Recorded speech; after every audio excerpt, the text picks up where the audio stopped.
Hello everybody, my name is CulBlu and I'm bringing out this video of me playing a board game, or me unboxing a board game. And today I'm going to be doing an unboxing of A Distant Plane, which is an interesting story about this one. Sorry, Distant Plane Insurgency in Afghanistan. This is an interesting story behind this one because more specifically, I had thought about getting this game a while earlier, a long time ago. And I got Fire in the Lake instead. And then I thought about getting this game again, and then I got some other games instead. And then I thought about getting it again, and then I got Warfighter Vietnam. And then I thought about getting it again, and I got some other games. So I got a lot of games before I got this one. But then somebody made a comment of like, "Hey, CulBlu, if you have Fire in the Lake and all on your list, you should definitely check out A Distant Plane." In one of my videos that I did talking about war-like games or war games that I want to try to do videos of. And I was like, you know what? Okay, fine. I'll go check it. And I checked it. The price was right, and I was able to get it for reduced MSRP cost. So I got me a brand new copy here. So actually, I forgot to get our background music, so let me go ahead and get that going. See, you thought you got away from it. You know, I can't stay sane without that. So there's our background music going. But I just want to talk about the story behind me getting this game. So this game was, I did get this game. I did acquire this game because of a suggestion from somebody, and also because I got all the Labyrinth stuff at the same time. So I have all of Labyrinth, except for the brand new one that's not out, the Rise of Al-Qaeda. Which is like a prequel thing they're doing, and then now I have A Distant Plane. So I have all the this era, not all of, but I have a lot of this era underhand now. So let's go ahead and get into the flow of things. So almost threw that across the table. Let's get into the flow of things. Let's go ahead and zoom in here so we can read the back of the box. I'll zoom in closer than that. We're getting old here. You know, we got to put on our spectacles. All right, so this is going to be a distant, well, this is going to be a box falling. There we go. This is going to be A Distant Plane. There's like a nice little view of the map and everything. This is going to be in Afghanistan, from what I understand. And this is a welcome to the sandbox, Afghanistan, scene of tribal, ethnic, colonial, and Cold War conflict across the ages. Into this cockpit dropped a multinational post 9/11 coalition to root out Al-Qaeda and replace the hardline Islamist Taliban regime that harbored it. A quick invasion and regime change purported what is that word? Hold on. Portended. There you go. All right, I was reading too fast. Okay, a quick invasion and regime change portended quiet reconstruction and good governance, but it was not to be so. I see. All right, I had to process that sentence for a second. It's saying that, hey, the idea was to go and do quick regime change and then like just do quiet reconstruction, but nope, that's not how it went. In their Pakistan sanctuary, the Taliban rebuilt for an insurgency that would ensnare the coalition in a tangle of Afghan rivalries, shifting allegiances, and warlordism that the West had only distantly grasped. A Distant Planes takes 1 to 4 players into the Afghan conflict of today's headlines. I guess still today's headlines, but a different way. You know, with the whole stuff going on with the United States being imperial powers and having imperial ambitions yet again. Continuing, this volume in the Coin series this volume in the Coin series teams 2 top designers of board games on modern irregular warfare. Volko Runic, award-winning designer of Labyrinth War on Terror 2001 through ? And Brian Train, an experienced designer of irregular warfare simulation games. A Distant Planes features the same accessible game system as GMT's games Andin Abyss. Is that Andin Abyss? But with new factions, capabilities, events, and objectives. For the first time in the series, 2 counterinsurgent factions must reconcile competing visions of stability to coordinate a campaign against dangerous insurgents. Terror, drug trafficking, and eradication, highway extortion and sabotage, drone strikes, and many more options are on the menu. The game runs leftover factions so that any number of player. Oh, interesting. Sorry, I read ahead. The game runs leftover factions so that any number of players, from 4 to solitaire, can experience the the man, woof, we're using the essay words, we're using the SAT words, can experience the internecine, internecine. I like intercene. Intercene sounds better. Intercene. We're gonna go with that. I probably pronounced that wrong. I probably butchered it, but don't worry. I'll look it up later so I can make sure I got the right pronunciation, and I'll do better next time. Intercene brawl. That is today's Afghanistan. Have a good tour. Whew, that was rough. A lot of times I read the back of the box. Sometimes I get caught up on words, but it's important to still try and apply those phonics that I know. So that way I don't cognitively surrender and give up from the AI overlords. Here's a distant plane. There's the designers right there. Oh, I actually want to go back to the back of the box because we have a little peek at the cards. Some card examples. We got some stuff going on here. We got our different little chits and bits. So it's going to be a nice little opportunity to use some Cube for Me stuff. High solitaire solubility, that's what I'm talking about. And the complexity is apparently less complex than, what was the other game I just had?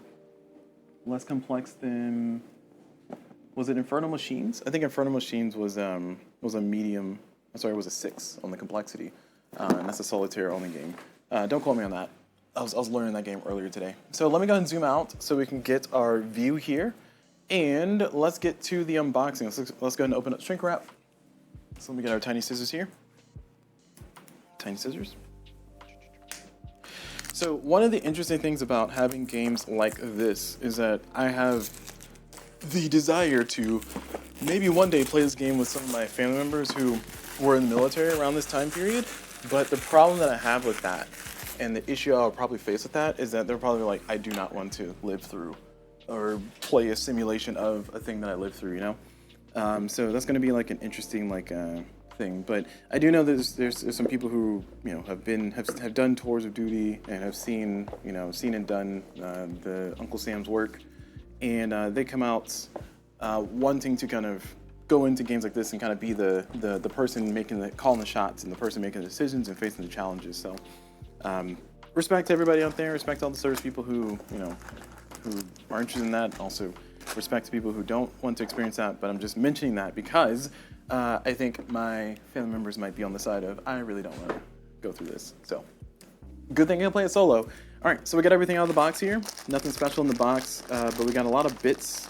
And I just reboxed Labyrinth, as in because I got the expansions for Labyrinth. I didn't do an unboxing video of those, but it's interesting to see kind of some of the same. Well, actually, this is a coin game. Never mind. I was about to say it's interesting to see some of the same design things from Labyrinth show up here, but they're both in the similar arena, or in a similar arena here in the Middle East. And on top of that, they're both by GMT. And Labyrinth is not a coin game, which is interesting. It's a card-driven game. But this is a coin game, so. And apparently, according to the internet, according to the Board Game Geek forums, Labyrinth and A Distant Plane do not have much in common as far as gameplay. They have a lot in common as far as theme, and that's about where the commonalities end. So, this will be interesting. We'll see if this ends up being just like Fire in the Lake, but in Afghanistan. If it does, then that's a good thing for me, because I love the idea of Fire in the Lake. I'll get to finishing a playthrough, I promise, eventually. Okay, so I got everything kind of open up here. We're gonna go ahead and start with our wooden bits so we can get those out of the way. So let me go ahead and zoom our camera in, and let's take a look at some of these wooden bits. So here in front of us, these are some nice chunky cubes. And we got the pawns here. I'm assuming we're gonna follow the same system that GMT uses in a lot of their games. To where your primary action, your main action can be taken with one set of pawns, and your secondary actions can be taken with the other pawns and mark where you go. So that's going to be pretty cool to see that in play. I'm always a fan when they include that because it's just nice to have if you want to use it. You don't have to use it, but I have so many pawns because of that now, and yeah, it's quite neat. In addition to the cubes, we have a few different color cubes. We have tan, we have dark blue, and light blue. That's what I'm going to call those colors, and that's about the extent of our colors. I don't know how many of each that we have, but we got a nice assortment of wooden cubes, so yay, wooden cubes. So let's get that off the screen, and let's bring in our second set of wooden bits, which will be our, I'm assuming this is going to have our actual coin markers and our irregular units and regular units and all that fun stuff, whatever terminologies you use. So this is probably, well, Yeah. No, I think I got it right. So we got 3 of each, I'm assuming. Yeah, I'm just trying to apply my knowledge of the other coin games to this, and it looks like that knowledge is applying. We're missing one. Or does the US only have 2? Okay, I'm assuming the US is tan, but yeah, so it looks like this is this side versus that side, and I don't know what this symbol is, but I guess I'll learn here shortly what that symbol is. And oh, hello, Time Roller. Oh, I do live stream here on Twitch. That's twitch.tv/CulBlu. That's CulBlu. So feel free to check me out there as I live stream on Twitch. But hello, Time Roller. Welcome. I'm doing a bunch of board game unboxings because I completely given up on doing a board game playthrough today because I got some new board games to unbox. I feel like I unbox more board games than I play. I need to change that. Anyway, continuing with our unboxing here, we have, like I said, these little bits. I'm assuming these are for when you activate one of your units. So when you activate one of these units versus not activated, so they're kind of underground. I don't know what the terms would be for this one, but I'm trying to, like I said, apply my understanding and my knowledge from playing other coin games like Cross Bronx Expressway, like playing Fire in the Lake or Learning Fire in the Lake, and like playing People Power. It looks like that's what the language is going to be here. So this will be interesting to see how this plays out, especially with 4 factions. And again, if this just ends up being like Fire in the Lake, but with, you know, in Afghanistan, I think that's a good thing. I don't know how it's going to play out, but it's going to be a cool thing. Okay, so there's the rest of those bits. Dice, these are just standard D6s. And, oh, hello. Time Roller says, I think you redo more reviews than you unbox. Oh, see, okay, fair. So Time Roller is correct. Yes, there are times where I do a review and I'm not happy with it, so I'll redo the review. And there are times where I do a playthrough and I get a rule wrong, I have to do the entire playthrough again. So hey, there you go. It's a lot of work on the back end, y'all. I mean, I could sit down and script things, but I don't because it's more fun to just play the game more. So that's my motto. Also, I do this for fun, so I'm doing it for the love of the game, as I say. These are just D6s, nothing special. Different colors, so we got black, green, and tan. So cool. Cards, we'll look at cards last. The board, I'll zoom out so we can actually, oh, that's the wrong remote. I'll zoom out so we can actually see the board. But we got ourselves I'm gonna guess, a 8-panel board. Oh, am I wrong? Oh no. Oh geez, what have I done? Sorry, I'm just making a mess here. Is it a 10-panel board? No way. No, yeah, that's not how math works. It's an 8-panel board. I was right. I know how to count. I know how to count. Sorry, all these bits are in the way. There we go. Excuse me, paperwork. All right, so here's our big, beautiful map. Look at it. I can zoom out more here so we can see more of this glorious map. You can also see my laptop over there. But yeah, we got our map. Just mapping it up. Yeah, this is given like a Fire in the Lake map. Actually, I think the Fire in the Lake map is the same size, except for the Fire in the Lake map you put this way. And speaking of which, I'll just get Fire in the Lake and bring it out because why not? We gotta have a 6-hour review or 6-hour unboxing. Let's go ahead and have a 6-hour unboxing. So the design language on the map though looks like it's following the same design language as Fire in the Lake did, because if a thing worked, why not just do the thing? It worked. Although one could argue that this is the same map layout for all. I don't want to say all, no, because Cross Bronx Expressway definitely had a unique look to its map layout for sure. So that means that yeah, okay. I think I'm just seeing Fire in the Lake here because Fire in the Lake has like the overflow A and B on the sides. It also has the different factions in the different corners, so it literally just follows the same exact thing. And yes, I am opening up my Fire in the Lake box. I got all the expansions except for the prequel expansion. Is it the Fall? No, I got Fall of Saigon. I don't have the prequel expansion, right? Because that one sounded like I was like, you know what? I need to actually play this game before I buy everything. I'll buy most of the things, not everything. Just like for this one, I bought everything. I don't think there's any expansions, just to clarify. Okay, so here's Fire in the Lake. Like I said, Fire in the Lake's map is laid out in the same way. I just want to show everybody, just in case you don't know or don't believe me. Hopefully you do believe me.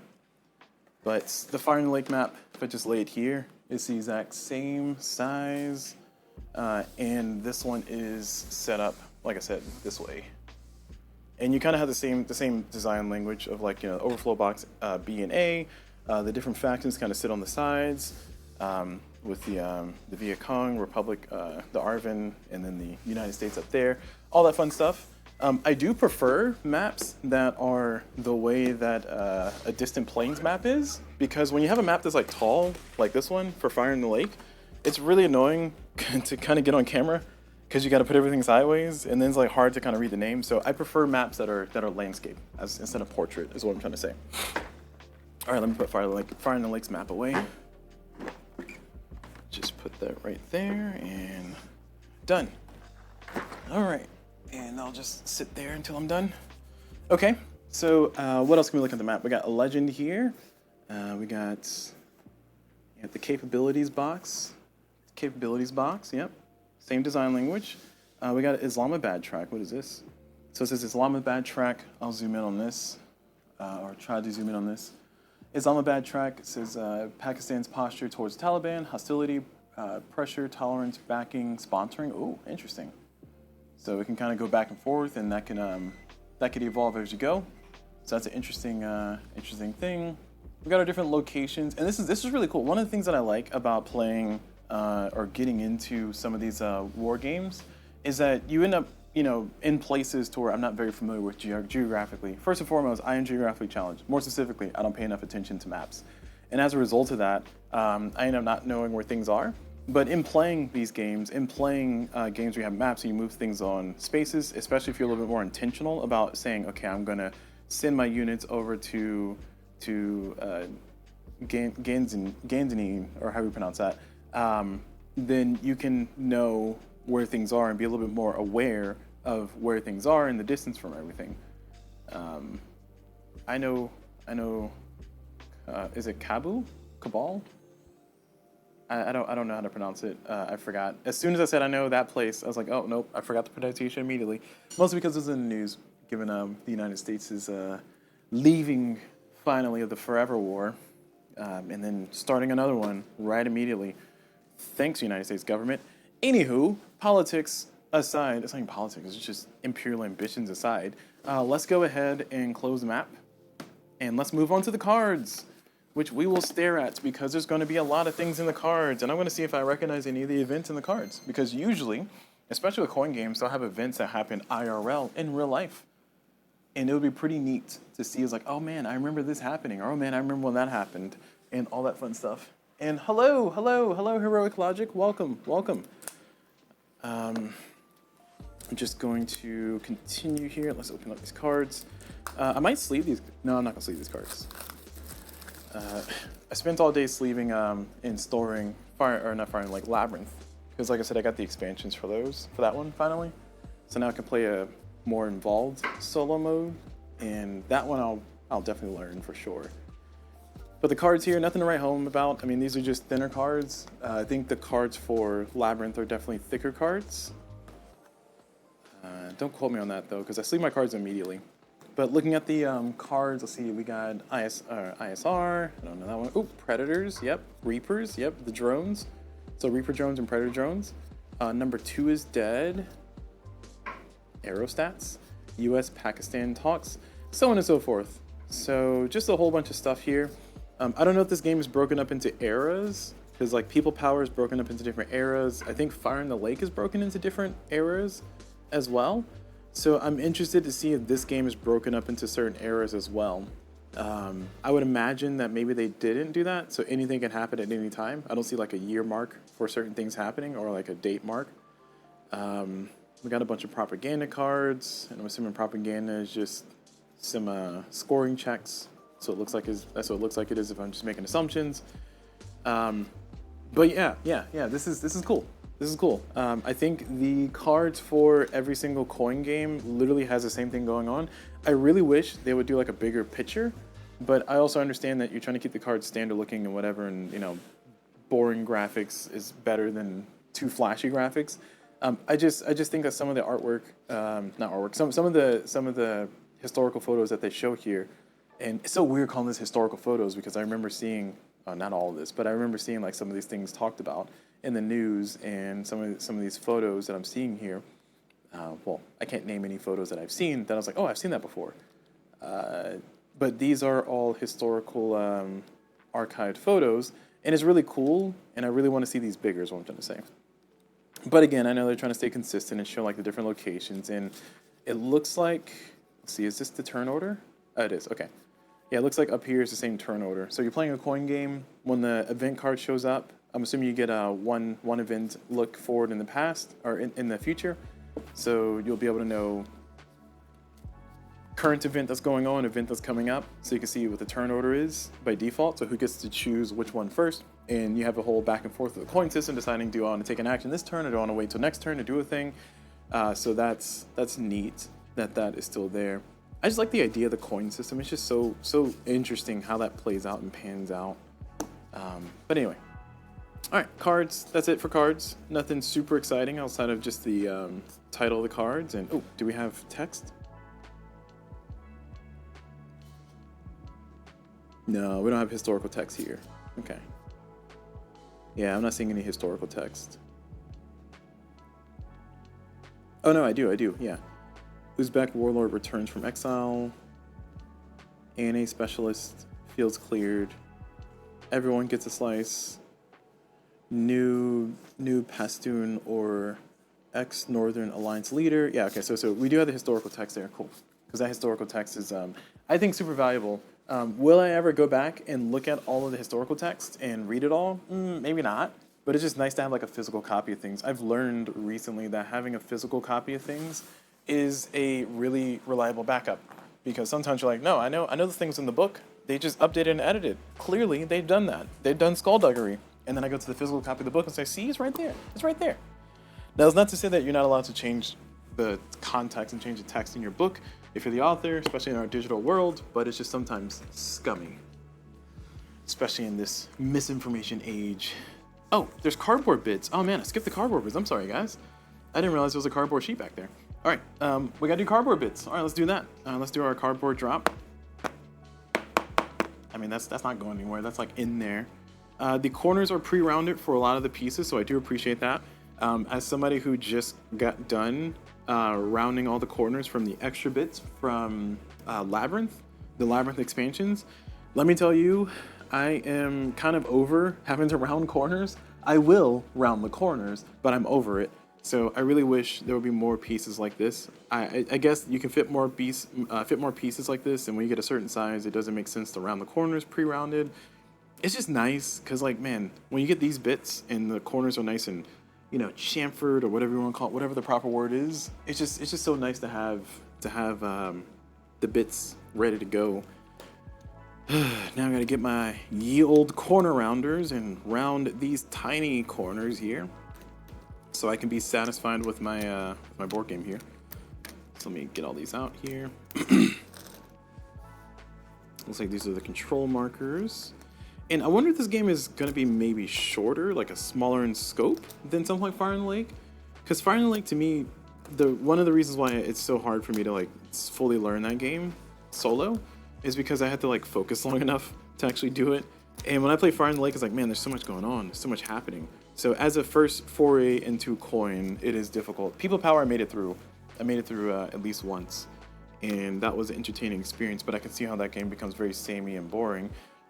Or can become dry and boring over time. But I do think that some people are speculating that People Power becomes like the new to teach, like instead of CulBlu Libre, use People Power to teach people coin games. I would agree. I think People Power does a great job of introducing you to the coin concept without being too overbearing.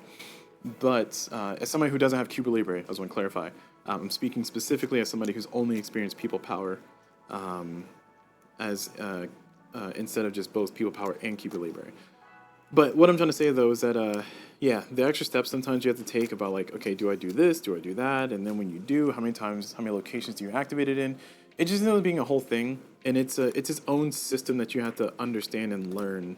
Because sometimes the question is, why? Why would I do this particular action?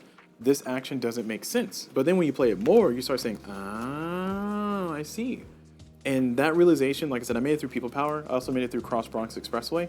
And playing Cross Bronx Expressway, because a lot of that, it's a irregular series for the coin games. It follows the coin system, but not exactly. And as a result of that, it makes a little bit more sense. Like, it clicked a lot faster for me in Cross Bronx especially, whereas in Fire in the Lake, I'm still trying to get the click. But People Power, it was able to click a lot faster too. But having a simpler system does definitely help. So I like that GMT Games is doing more games with the coin system, and then trying to, like, I guess, make stepping stones into more complex ventures like Fire in the Lake, or at least what I think is more complex in my current state of understanding, which is Fire in the Lake. Anyway, okay, so will a distant plane be more complicated? I have no clue. All right, so we got all of our bits here. I think, is there another sheet? I don't see another sheet. Yeah, it's just one single sheet. Let me see. Sometimes I'll mark on here like a 1 of 1 or 1 of 2. I don't see any markings, but I got all the bits. They're all gone. So we'll put that to the side, and we'll scooch all of our piles of bits over to the side so we can look at the rule books.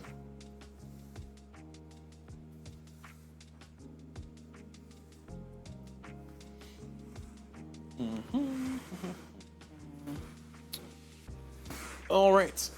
So here's a bunch of documentation. There's a rule book. There's a playbook, typical GMT fashion. You got your rules of play and then your playbook. You have 4 sheets. You see that? You see that? There's a 4-player game, so you get 1 sheet for each person. That is, I don't know why it's so hard. Bear and I, we played Burning Banners, and we played a 2-player. But Burning Banners can play up to 6 players, and they give you 2 reference sheets. And it's like, why? Just put 4 more in there, man. It just, to me, it's so frustrating. But they give you 1 for each player, perfect, and they're all exactly the same. You can fold it in whatever direction you need to, so you can see exactly your stuff. You can also look at your opponent's stuff, see what they do. This is the proper way to do it. Just give me player aids that you have built into the game, and just give me 1 for each person. Cool. And then these are non-player warlords. They only give you 2 of these. I can't be too mad at this, because if you're playing with the non-player warlords, I'm assuming that you're playing less than max player count, or they're assuming you're playing less than max player count, so just 2 of these is fine, sure. I'm not going to say you should include a 3, but that's cool. And then there's a card list. What is this? Oh, okay, I see. So this is this for the AI? I feel like this is for the AI.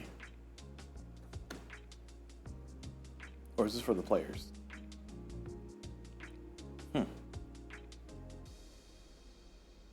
I don't know. I can't tell.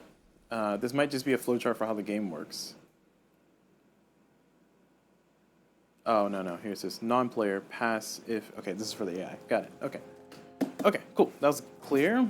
We got special event instructions. Oh, gosh. We have a random spaces map. Interesting. Whoa, what is this? They got a randomizer here? What? That's crazy. Okay. I have no clue what's going on there, but I am interested to see how that works. And that's all the paperwork that was available for us. Now we got our playbook and our rules of play. And then after that, we'll workshop some storage stuff. I'm not going to go too hardcore into it, because it's not a ton to actually do. Honestly, just like one token display sheet and 1 container tray, should be fine. But the rule book, typical GMT fashion, we got, just looks like a military manual. 2 columns of text. What game was it? It had 3, A Silent Victory. In A Silent Victory, it had 3 columns of text, and I complained about that. It was fine. The information was there. I just had to slow down and read it. It's just sometimes like frustrating to like focus it's sometimes hard for me to focus long enough, and it makes it frustrating to try to sit down and read a rule book from cover to cover. So I like to skip around a lot. So having the different bold sections is always appreciated, but when you have the text very clumped up like this, it doesn't really help with skimming. Let me just say it that way. It just makes my skimming get disrupted a little bit. So interesting, they have stop here. Okay. Oh, this is the playbook. Okay, I see. Sorry. Sorry, I thought I was looking at the rulebook for a second. Yeah, this is telling you the same way that Comancheria did it, to where you read through this and it tells you how to set the game up. So I'm assuming it gives you like a picture. Yep, perfect. Gives you a picture of how you set your game up, It tells you what cards to have where and what order to have those cards in. And then as you do the different things, you'll flip the page, read what it says, and then it'll tell you, hey, go read this section of the rulebook and then learn about the thing. So it gives you homework to do, and then you come back once you've done read that section, then it continues. So you can kind of learn the game as you go. The playbooks, I mean, the playbook approach is definitely a way to teach the game. My frustration with the playbooks usually is that sometimes the photos don't match what's happening. I don't know if that's going to be an issue here. It might be, but sometimes like this particular section is referring to this photo, and then this section is referring to this photo, and it's like, why are you doing this to me? It's not very common, not very often where it's like that far off, just to clarify, but it's just like this section might be talking about this setup. So if I'm kind of skipping around, which is the thing you shouldn't do when you're doing the playbook, because you need to like know what it's doing and go play by play to get the logic of the game, that can cause some confusion, some confoundment. But now that I'm aware of that, I'm not going to do that. I'm just passing the information on to y'all. So this looks fine. Everything's fine. I mean, a bunch of text, lots of stuff to read. Oh, we got scenarios. Usually in the back of the playbook, it'll give you scenarios. So one player, example of play, okay. Is this not also my scenario book? Am I not far enough? We got explanation of each card.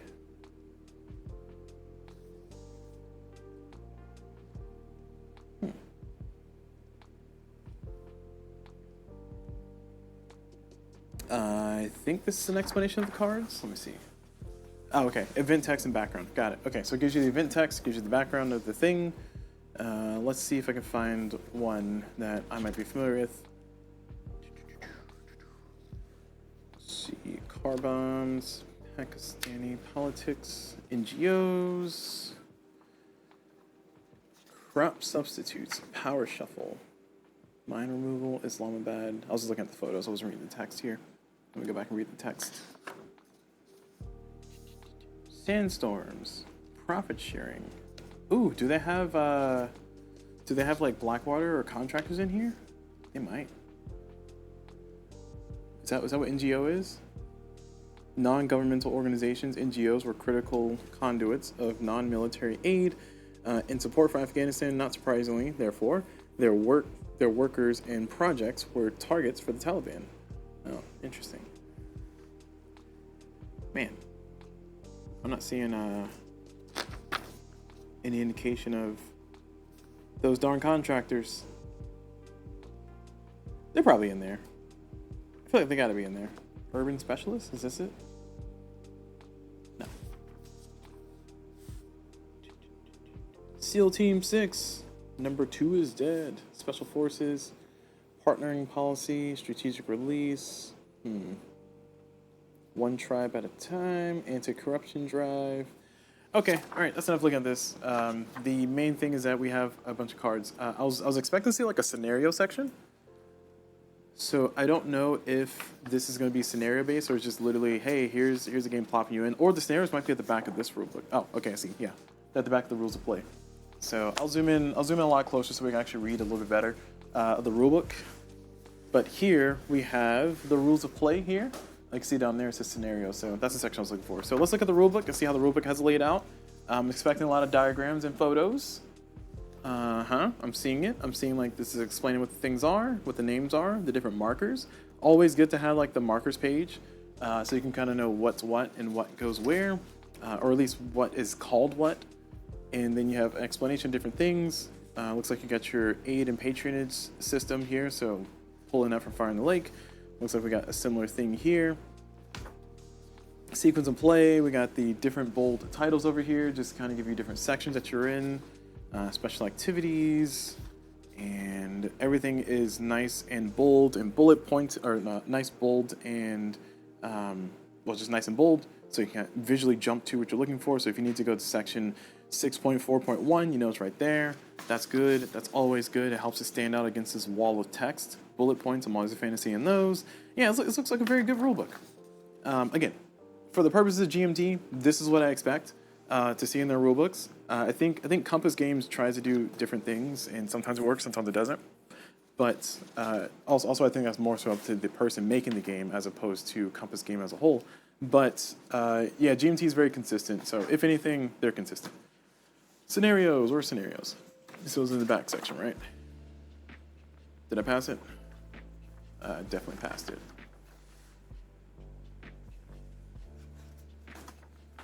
Is this it? No, this is not it. Where are my scenarios? I want to see the scenarios. All right, let's try again. So it says scenarios are on page 20. I think we were on page 20. I didn't see anything that says scenario.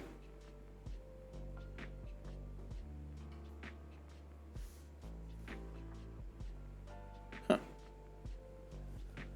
Is this supposed to be a page? Introduction's on page 2. Okay, so see. Introduction, page 2. All right, so maybe I'm reading too fast. Let me slow down a lot more, because this could be the scenario.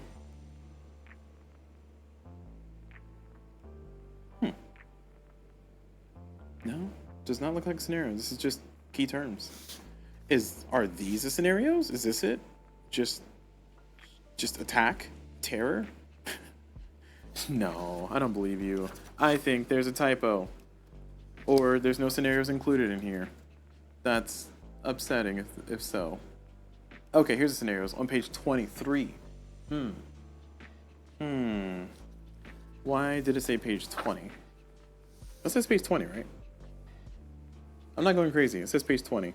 So setup and available forces on page 19 and scenarios is page 20. That is not correct. All right, here's a scenario. So you got a short scenario, main scenario, extended scenario. Seems like a typical GMT fashion. Cross Bronx Expressway is a little bit special because you had different time eras and time periods that you could start from. But here, it's kind of following the same thing that Fire in the Lake had with his short, main, and extended, or early, mid, and late. I think is what Fire in the Lake had. And oh, nice. Okay, so you have everything listed. No photos. I always like photos of like how the setup's supposed to look. So Cross Bronx Expressway will always win points because of that. Because in Cross Bronx Expressway, they gave you in the scenario book, they gave you like a photo of where things went, which was very useful, very helpful, especially when you have location names and you got to find on the map where those locations are. It's like, where the heck is this location? It's just a quality of life thing. It's not required. I can go on Board Game Geek and somebody might have, because I know for Fire in the Lake somebody did this. Somebody might have made a visual map already, because this game is like 2016 is when it came out, so about 10 years old. But somebody may have made a map with like the different things listed and the like a visual reference, so it'll help with your setup. So cool. All right, the rule book is good. The rules of the playbook is fine. And all of the player aids are pretty good. Big kudos, big shout outs for including 4 player aids in a 4-player game. Okay, so let's go ahead and zoom out and let's get ready to put things back in the box. So I said I was not going to go too hardcore in the organizing side of things, and I'm going to maintain that. Here's the insert, nothing under it, so no special surprises there. I'm gonna commit to not being too hardcore on it, but I do need to get up and go grab, well, my headphones once I get those off the floor. But I do need to get up and go grab the trays, because we have all kinds of trays from Cube for Me. I just want to clarify, I'm not sponsored by Cube for Me, but Cube for Me, if you want to sponsor me, please let me know. I'm more than happy to talk about sponsorship stuff. That'd be cool. But I use a lot of their stuff. I use a lot of Cube for Me stuff because it just works. It's effective for a lot of the war games, and they also have kits that you can get. Not kits, but if you want to, have a certain game, you can go on Cube for Me and look it up, and they might have that game. They might have like a pre-made set for it, and just order exactly what you need. I like to just order 20 of everything, personally. Not everything, but 20 of the things that I use, and then it shows up in 17 months. I'm joking, not 17 months. This time it took like 3 weeks for it to get here, which is much faster than before. So, hey, if they figure out the shipping thing, cool. But I live in the US. I think they're out in Poland or something. Don't quote me on that. So as a result, it takes a while for it to show up. But what I'm trying to say is that their stuff usually works. So I am going to just grab a tray, because I think just one of these will be fine. And then I'm going to grab a token display tray. And I think that should be good enough. Oh my gosh, it's wrestling me. I think that should be enough to store everything, because it's not a billion bits going on in this game. I mean, there's a billion bits. There's a billion cubes. Oh man, actually, I just realized. Okay, hold on. Maybe I don't want to use this tray. All right, you know what? For the purpose of the video, we're just going to use this tray. I'll let future me figure out a more efficient storage. But what I was thinking about doing, because we have 4 players, I can do what I did for Cross Bronx Expressway, and give each player their own little card thing that has all their pieces in it. I can also do that. I can also do that with drawstring bags, but I don't think. Yeah, it's not gonna be necessary. Because when you play a game, I'm assuming all factions are involved every time, whether controlled by a player or a bot. So as a result of that, I don't think there's any need to say this person's stuff is separate or away or out of the way. And keep in mind, I have not played this game yet, so I'm making assumptions about how this game works. And my assumptions rarely survive first contact with the enemy once I actually start playing the game. So we're just gonna start putting these bad boys in there. Got a lot of cubes going on, a lot of cubage.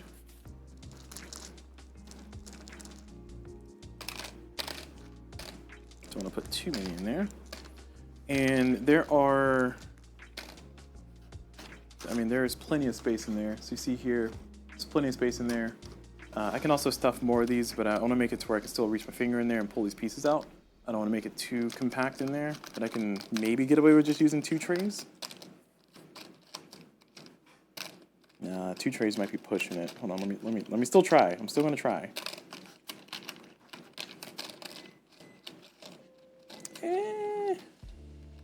Yeah, no, 2 trays is pushing it.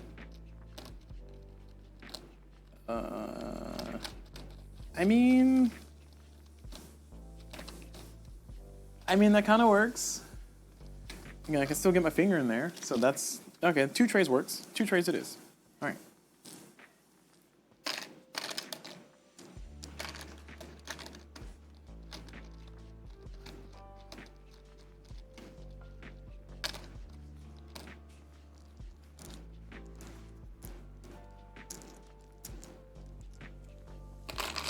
There we go. And we gotta put the USA last. USA. Sorry. It is very true that you can both simultaneously love your country, but then also be disappointed in what it does.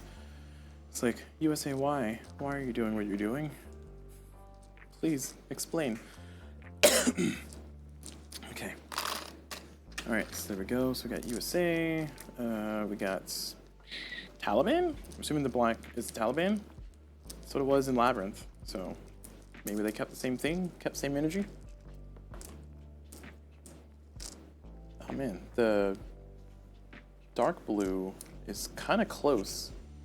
I mean, I think it's harder to see there in the camera, but the dark blue is quite close to the black there. So I kind of wish they picked a different color. Like maybe they're trying to stay accurate to colors that represented the coalition that this represents, but it's a little annoying how close that is. Now, one of the other things that might make it worth me using deck boxes, cube for me deck boxes or card storage things for these pieces is that the purpose of a storage solution, in my opinion, is to make the game easier to hit the table, make the game faster to hit the table. So as a result of that, you want to make sure your pieces are separated in a logical way so you can just kind of put them on the table and then boom, get going.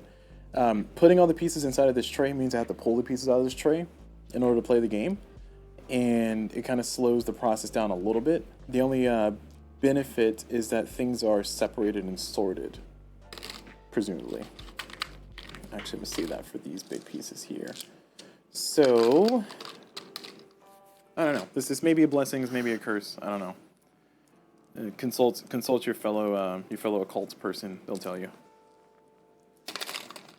All right, there we go.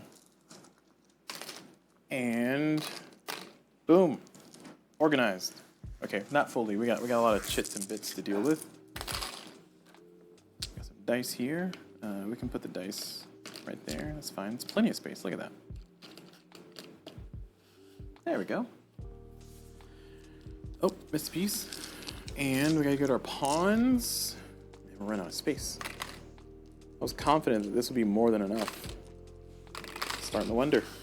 And I got 4 trays left to put the rest of the bits in. This is good. So those can go there because those seem like they go there. I'll corner around these later. I'm gonna do that off screen. I'm not gonna do that right now. I'll also sleeve my cards later, but I'll grab the sleeves too once I get to the cards part. These are +1 things, so I'll put those in there. Oh, these are not the same. Okay, that's fine. And what else can I put in these two? Guess I can put these little circles here. And then this is oppose plus bases, uncontrolled pop. Okay, there's gotta be more markers. I think these are the markers for tracking victory conditions. Deception, deception, a lot of deception markers. Okay, so I'll put the deception markers right there. They can all jump in a tub. Rub-a-dub-dub, jump in a tub. And these are the coin controlled versus Taliban controlled. So similar to Fire in the Lake that had like Arvin control, coin controlled versus NVA control. NVA? Is NVA the right phrasing? I don't know. Words are getting hard. Where's my other scoring marker? There's just 3? Huh. I don't believe you. No, there's gotta be a 4th one. It's mixed up in here somewhere. There's gotta be a 4th one.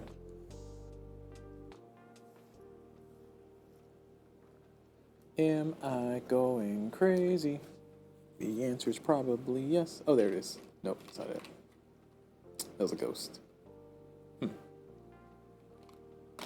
Maybe the other person doesn't have a win condition. Their win condition is that person loses. Okay. Well, into the pile you go.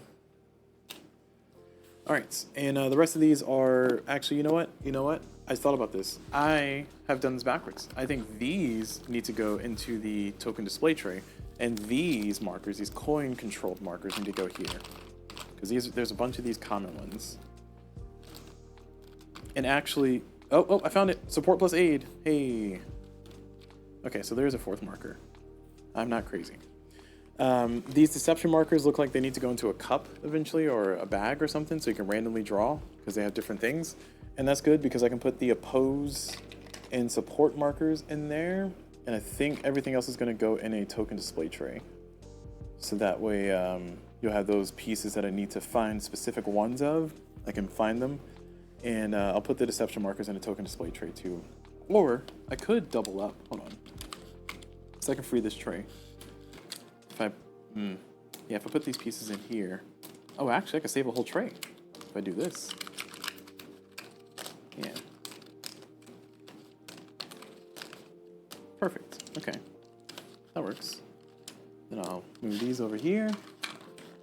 Don't mind me, I'm just organizing. It's fine. It's fine. It happens.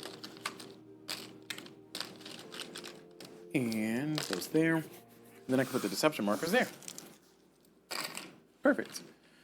All right. So that is it for this tray. Let me close it up. Okay. So that's all taken care of. And next up is going to be, I think I can use the smaller trays. So I think I can use this one. Instead of using the, well, yeah, for sure. Instead of using the bigger one, because there's not that many bits to separate here. So these are token display trays, or chit display trays, whatever they call them. I think these are big enough.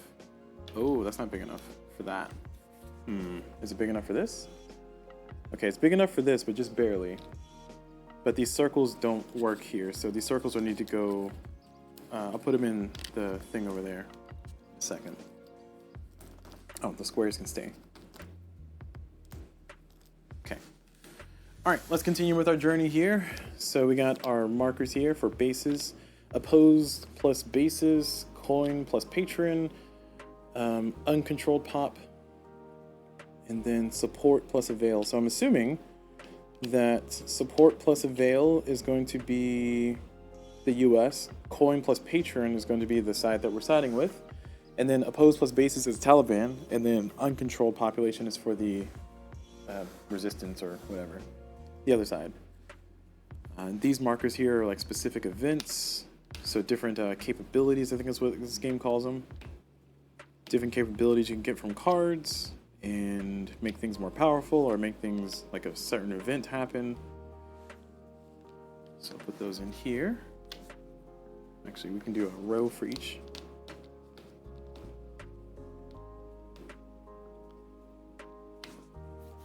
Zoom in closer here so we can just stare at that. Maybe even read it if you really feel so inclined to do so.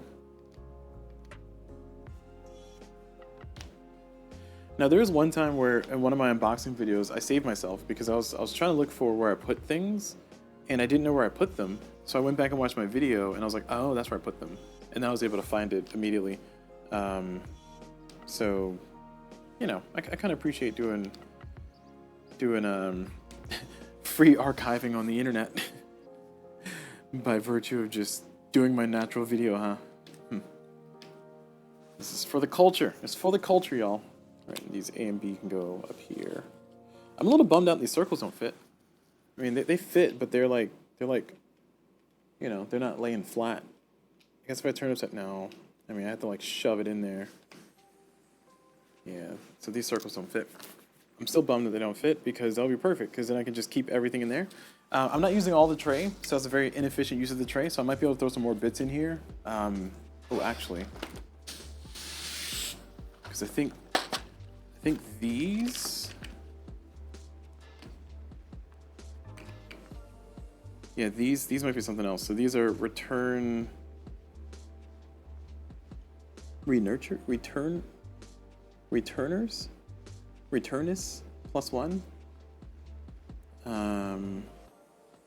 I don't know what that means.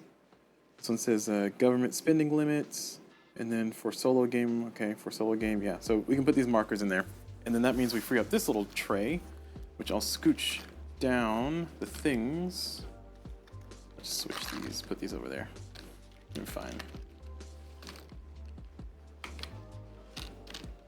And that frees up that little tray for this piece. And there we go. Okay, so that's set. Put on the top. Different top, but it's fine. It works. Everything fits.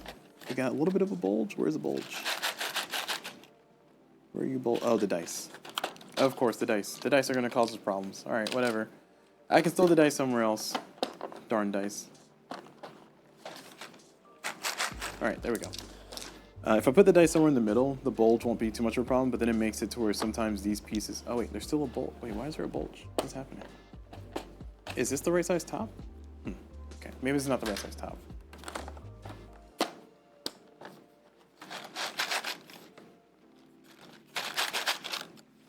Okay, that felt more solid. Let's put the dice back in.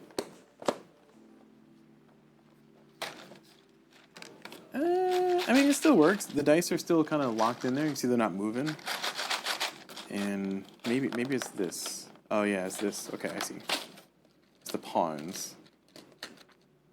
Okay, that pawn was causing a problem down there. But the dice are causing a problem up here. That's good enough. It stores. It's fine. Oh my gosh. Alright, this is gonna be the death of me. Alright, I did it. I'm not redoing it. Okay, so that's good. This is set. Wow, okay, I just destroyed it. Okay, there we go. Now this is set. We gotta put these pieces in here, the ones I took back. So this is a +1, +1. Put the little tiny little bits here. So these tiny little bits, if the chits are too small, sometimes they'll end up popping out. Even with the top on, so you gotta be careful about that, but I mean, it happens. It keeps everything somewhat organized. And if you're feeling really frugal and really ambitious, and you know there's gonna be no other bits for the game, and you use up half of the tray, you could, if you really wanted to, with a knife, just literally cut this in half, and then put that half on top, instead of having a full half-size tray. And I say half-size because there are other trays. Here's my stack of halves. Look at that. Like I said, I just order a bunch of them so I can have them on, for storage. But these are the full-size ones, and the full-size ones clearly would be way too much storage for what I need for this purposes. So I'm glad I got the smaller ones. It'll save a little bit of space too, somewhere. Okay, so that's all done. Oh, rubber band. I don't have a rubber band. I just put one away.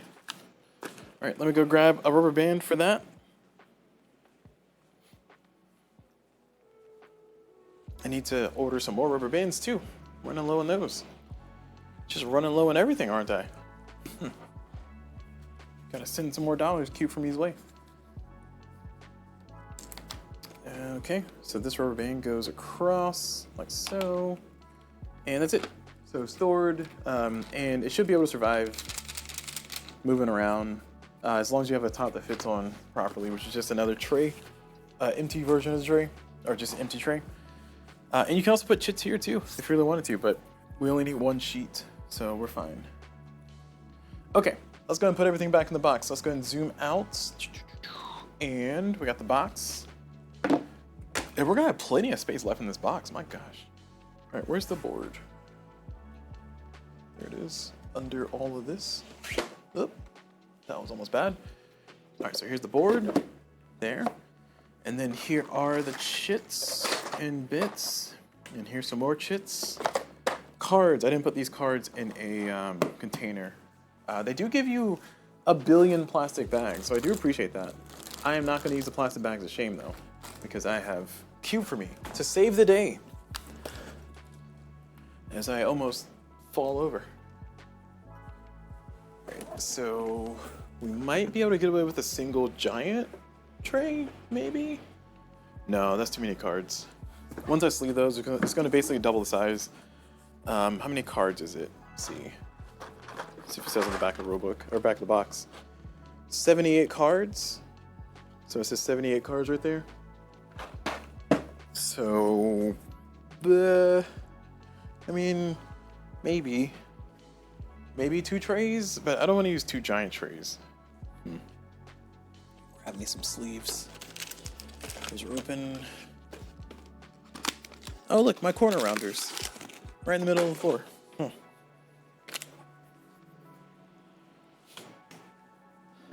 Alright, there we go, some sleeves. Those are Gamegenics. Again, I'm not sponsored, I promise. But those are Gamegenic matte sleeves because anything less than matte sleeves is blasphemy. No, it's just matte sleeves really help out with recording overhead stuff. It helps reduce glare. It doesn't prevent it. Still problems with glare, but it's mostly where my lights are placed. It's my own fault. Okay, so we have these trays, which are the Q for Me card trays, and then we have these trays, which are the larger ones. What I was hemming and hawing about earlier was if I was going to use just a single one of these, or be able to get away with using a single one of these, and the answer is not just no, but heck no. Because without sleeves, these cards are taking up this entire container. So if you do have your game, you don't sleeve your cards, you can use just a single one of these larger ones to store it, but I'm going to need essentially double that, or at least be able to store 78 sleeves. So I'm just going to assume, this is 100, so I'm just going to assume that I'm just going to put all these in there. And let's see how much more space I need. I think I might be able to give it just a giant in this one, maybe?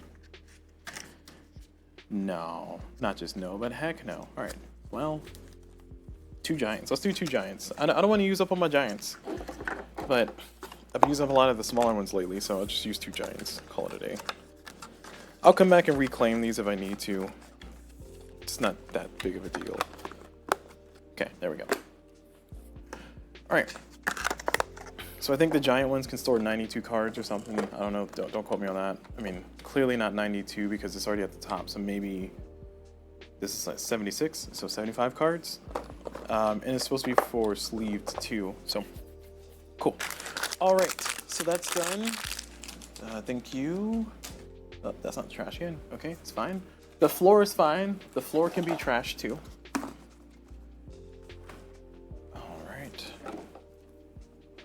Then the rule books. I think I'll put this stuff here so it lays flat, and then I'll put this like that, and I'll put this here.